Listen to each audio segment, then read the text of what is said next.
প্রেম করে বিয়ে করে কেউ সুখী হয়েছে আমি আমার লাইফে কখনো দেখিনি। প্রিয় ভাইয়েরা, আমি আমার জীবনে কখনো দেখিনি যে প্রেম করে বিয়ে করে কেউ সুখী হয়েছে। কোশ্চিন কালেও না, নো নেভার। এটা কোশ্চিন কালেও সম্ভব না যে প্রেম করে বিয়ে করে আপনি সুখী হবেন। আমাদের মধ্যে অনেক ভাইয়েরাই আছেন, অনেক বোনেরাই আছেন যারা স্বপ্ন দেখতেছেন যে আমি প্রেম করে বিয়ে করে অনেক হ্যাপি থাকবো, অনেক ভালো থাকবো। আপনি যে মানুষটাকে নিয়ে আশা করতেছেন যে আমি তাকে না পেলে তো আমি বাঁচবো না, সে আমার লাইফে বিশাল একটা কিছু, তাকে ছাড়া আমার মানে দম বন্ধ হয়ে যাবে, তাকে ছাড়া আমি বাঁচতে পারবো না। প্রিয় ভাই, মনে রাখবেন এটা আপনার আবেগ। এই আবেগ আপনার বেশি দিন থাকবে না। যখন আপনারা রিলেশন করে আপনারা বিয়ে করবেন, যখন আপনারা হারাম সম্পর্ক করে আপনারা প্রেম করে যখন আপনারা বিয়ে করবেন, এই সম্পর্ক বেশি দিন টিকবে না, এই সম্পর্ক বেশি দিন থাকবে না। এই সম্পর্কে আপনি কোশ্চিনকালে সুখী হতে পারবেন না। আমি দেখিনি আমার লাইফে যে প্রেম করে কেউ সুখী হয়েছে। প্রেম করে বিয়ে করে সর্বোচ্চ 1 বছর, 2 বছর, 3 বছর ডিভোর্স হয়ে যাবে, বা 5 বছরই গেল বাট ডিভোর্স হয়ে যাবে। প্রেম করে বিয়ে করে কেউ কখনো সুখী হতে পারে না। কারণ যে সম্পর্কটা হারাম দিয়ে শুরু হয়, যেটা আপনি হারাম দিয়ে শুরু করেন, এই হারামের মধ্যে আপনি আরাম কীভাবে খুঁজেন? কোশ্চিন কালেও সম্ভব না। হারামে কখনো আরাম থাকতে পারে না। How is a possible? হারামে কোশ্চিন কালেও আরাম থাকতে পারে না, এটা কোশ্চিন কালেও সম্ভব না প্রিয় ভাই। এই জন্যে আপনি যে হারাম সম্পর্ক নিয়ে আপনি আজকে এত কিছু ভাবতেছেন যে আমি এই মেয়েটাকে না পেলে আমি বাঁচবো না, মেয়েটা কত সুন্দর, মেয়েটা কত ভালো, মেয়েটা কত পর্দাশীল।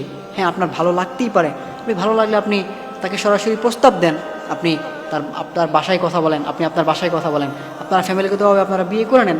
হ্যাঁ, ভালো লাগতেই পারে, আপনি বিয়ে করে ফেলেন। বাট আপনি তার সাথে আপনি 1 বছর 2 বছর আপনি কথা বলছেন, তার সাথে আপনি দেখা সাক্ষাৎ করছেন, আপনি হাতের উপর হাত রাখছেন, আপনি অনেক কিছু করে ফেলছেন।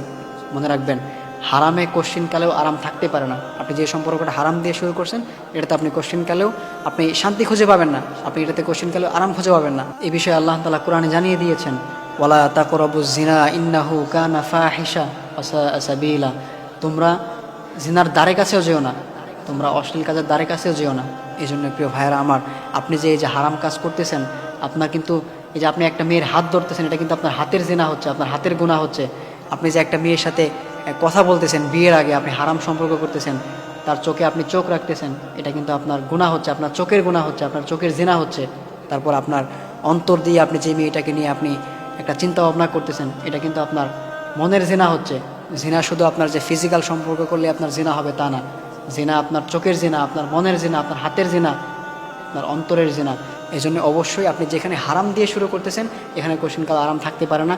আপনার একটা মেয়েকে ভালো লাগছে, আপনি তার ফ্যামিলিতে প্রস্তাব দেন, দিয়ে আপনি বিয়ে শাদী করে ফেলেন, কিন্তু আপনি হারাম সম্পর্ক করে আপনি হারামভাবে একটা কিছু করে আপনি ভাবতেছেন যে আপনি সুখে থাকবেন, কোশ্চিনকালেও সম্ভব না। এই জন্য প্রিয় ভাইয়েরা আমার, যারা এই হারাম রিলেশনে আছেন, যারা এই হারাম রিলেশন নিয়ে আপনারা স্বপ্ন দেখতেছেন যে আপনারা অনেক ভালো থাকবেন, অনেক সুখী হবেন, কোশ্চিনকালেও না। এটা থেকে আপনারা সরে আসেন, আপনাদের জন্য এটা অনেক ভালো হবে।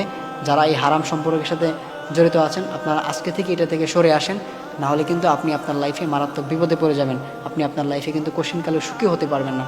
আপনি যে স্বপ্নটা দেখতেছেন, এটা কিন্তু একটা মিথ্যা স্বপ্ন।